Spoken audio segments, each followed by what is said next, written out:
Assalamualaikum warahmatullahi wabarakatuh.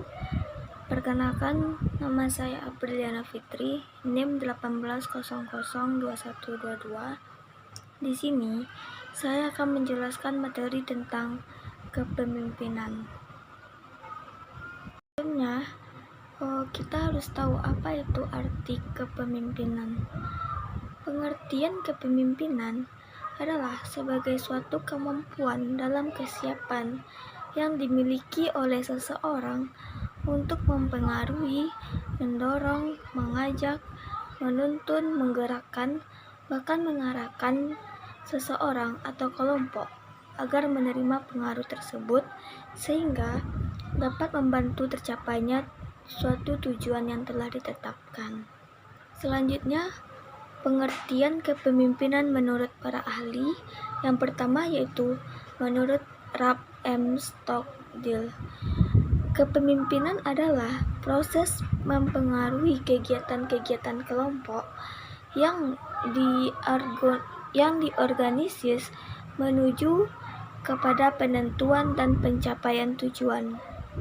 Yang kedua yaitu menurut Sondang P. Siagian, yaitu kepemimpinan merupakan motor atau daya penggerak dari semua sumber-sumber dan alat yang tersedia bagi suatu organisasi.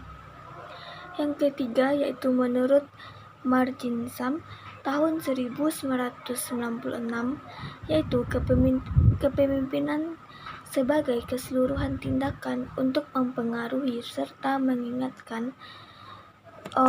mengingatkan orang dalam usaha bersama untuk mencapai suatu tujuan.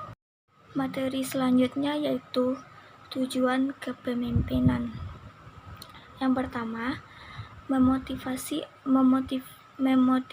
anggota atau bawahannya.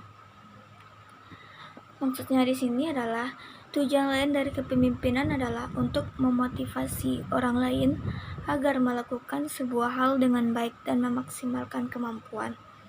Bila tidak ada sosok pemimpin, banyak orang yang akan mengalami demotivasi karena mereka tidak terpacu akan sesuatu atau tidak merasa memiliki kewajiban untuk melakukan hal tertentu. Yang kedua yaitu mengarahkan anggotanya dalam melaksanakan tugas-tugasnya. Mengarahkan anggotanya dalam melaksanakan tugas-tugasnya agar mencapai sebuah tujuan yang telah ditetapkan.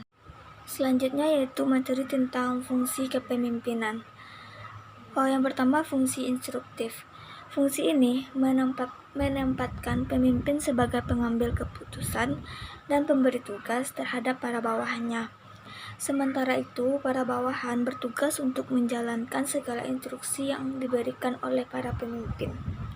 Yang kedua yaitu fungsi konsultatif. Berbeda dengan fungsi instruktif, fungsi konsultatif sifatnya dua arah.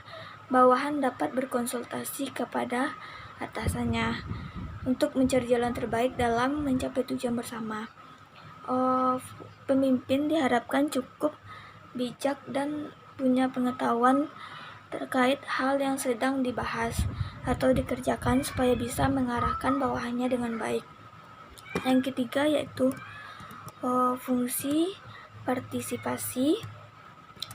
Dalam fungsi ini, pemimpin mampu mengaktifkan partisipasi para pesertanya sehingga mereka juga turut berpartisipasi dan berinisiatif dalam suatu proyek. Para bawahan tidak hanya sekedar menjalankan perintah saja. Yang keempat, fungsi delegasi. Dalam fungsi delegasi, pemimpin mampu mendelegasikan suatu wewenang kepada orang lain yang memang sesuai dengan tugasnya tersebut. Bukan hanya mampu memerintah saja, tetapi ia juga harus mampu untuk mengetahui tugas-tugas yang cocok didelegasikan kepada bawahannya. Yang kelima yaitu fungsi pengendalian. Fungsi pengendalian berarti pemimpin mampu untuk mengendalikan segala aktivitasnya.